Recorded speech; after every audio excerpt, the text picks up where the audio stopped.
Has it really been a full year of COVID? It's been a full year. 1 year ago, we were racked with this painful reality that we were going to be living differently for a long time. And in the midst of learning how to navigate life, living in this new world, we tried our best to stay connected to God and to one another. Recognizing that, it's by the Lord's provision that we continue to have any being, any life.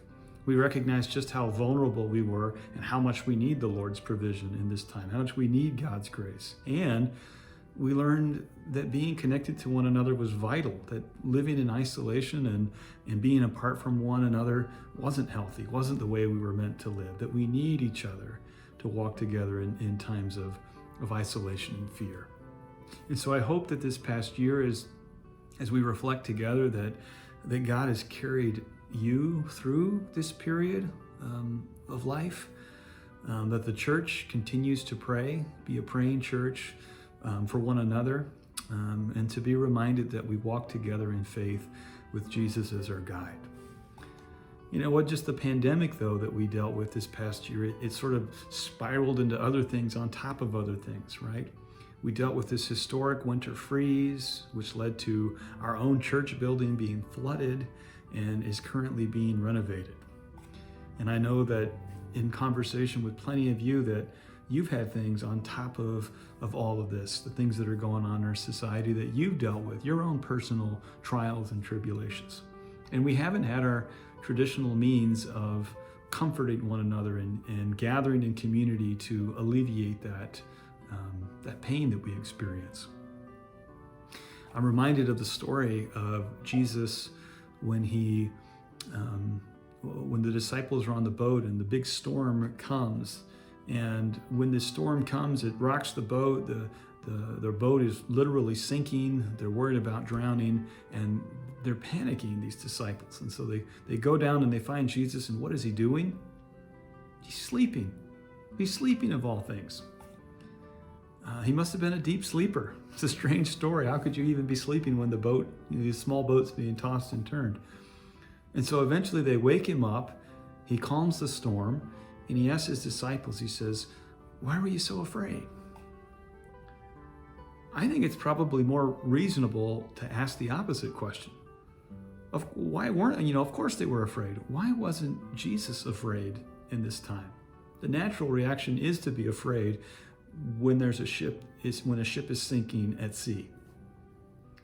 And so I wonder if this story is really about this deep trust that Jesus has.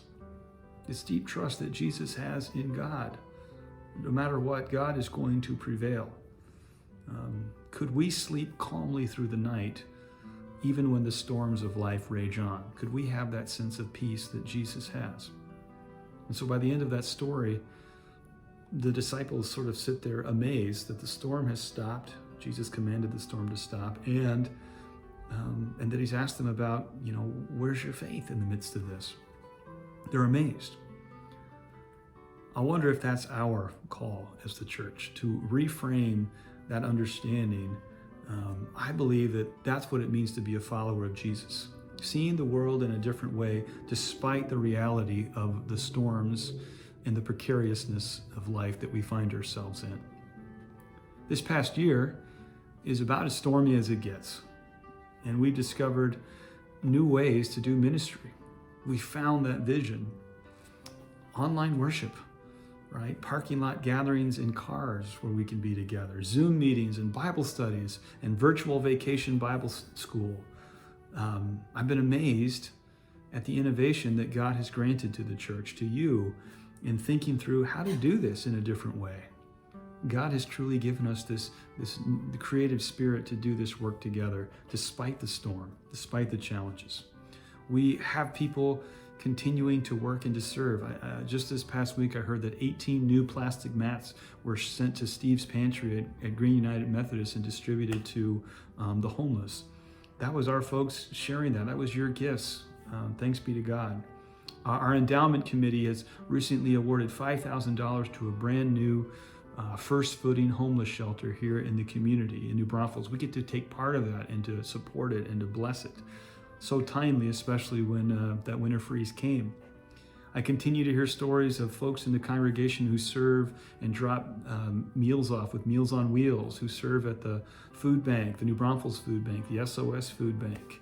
And then there's the countless calls of people just checking in on each other and following up with one another, staying connected. Our care committee just got survey results of how folks are staying connected and how we might continue to address this ongoing need to be together in this difficult time.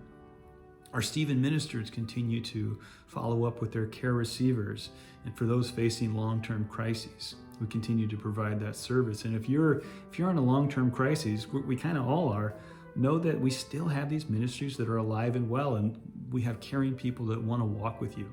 Or maybe you've seen the vulnerability of in the world today, and you recognize, God can use you to bless others. Maybe you're sitting there ready to raise your hand and say, I want to bless because I know how difficult life can be in the storm. The beauty of this past year is that God has made us adaptive and resilient, facing the trials that come. We certainly all have days in which we need others. We've embraced this idea of being vulnerable and saying, look, I can't do this on my own. We never were supposed to. Life was meant to be shared in community as God's people. And we realize that so many people struggle every day. I think we've become more compassionate, recognizing that in our own pain, in our own suffering, we become more aware that this is an everyday occurrence for people throughout the world. How can we respond faithfully to that call of sharing and serving our neighbor in love? We get the opportunity to be the voice in the wilderness, crying out, make way for the Messiah who's breaking into our world, bringing hope to all people. This has been difficult. This has been the most difficult year that I've ever faced in ministry. But at the same time, I think it's also been the most holy year I've ever faced. And I hope you've experienced that call from Jesus once again, that deep sense of meaning in life that God shares with you, especially in the midst of the storm. Know that no matter what, Jesus is in the boat with us. No matter how bad it gets, no matter how much the boat rocks, Jesus is in the boat with us. Even if it seems like he's asleep, even if it seems like it's the end, he's there. And his power is always greater than the storm. May God continue to bring you peace during these tumultuous times so that we can sail together to the other side and continue that holy work of Jesus advancing the kingdom of God, the kingdom of mercy, love, and grace in this world.